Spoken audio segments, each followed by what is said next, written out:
और हर दूसरे विचार को अपनी जिंदगी से निकाल दो।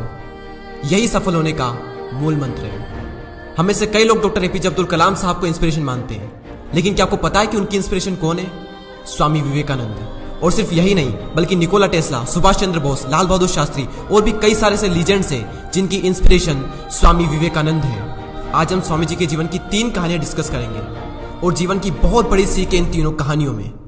पहली कहानी, एक बार स्वामी जी को नदी पार करना था और वो नदी के पास में खड़े थे। तभी एक साधु ने आकर उनसे पूछा, क्या आप ही स्वामी विवेकानंद हो? स्वामी जी ने जवाब दिया कि जी हाँ, मैं ही स्वामी विवेकानंद हूँ। तभी साधु ने पूछा कि स्वामी जी आप यहाँ पर क्या कर रहे हो? स्वामी जी ने कहा कि मुझे नदी पार करना है और मैं नाव का इंतजार कर रहा हूँ। तभी साधु ने कहा कि तुम इतने बड़े इंसान हो, कई सारे लोग तुम्हें अपनी प्रेरणा का स्रोत मानते हैं और तुम एक नदी पार नहीं कर सकते। देखो मैं तुम्हें नदी पार करके बताता हूँ। तभी उस साधु ने पानी पर चल करके उस नदी को पार किया और फिर से पानी पर चल करके स्वामी जी के पास लौट कर आए और बोले कि देखो मेरे पास इतनी शक्ति है, मेरे पास इतना टैलेंट है, मेरे पास इतना ज्ञान है, उसके बावजूद भी मुझे कोई नहीं जानता। और तुम्हारे पास कोई ज्ञान नहीं, कोई शक्तियां नहीं, उसके बावजूद भी तुम्हें सब जानते हैं। तभी स्वामी जी मुस्कुराए और साधु से पूछा कि तुम्हें यह विद्या सीखने में कितना टाइम लगा? साधु ने कहा कि 15 साल।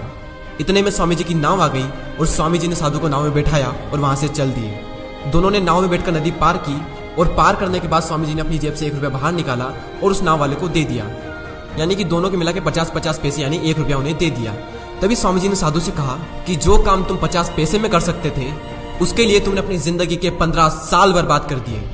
और अगर यही 15 साल तुम समाज की भलाई में लगाते तो आज तुम्हें भी पूरी दुनिया जानती। और मैंने यही किया, इसलिए मुझे पूरी दुनिया जानती है और तुम्हें कोई नहीं जानता।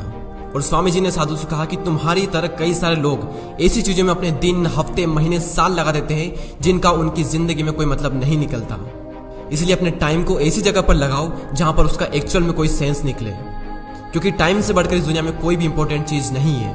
अगर समय बर्बाद तो जिंदगी बर्बाद।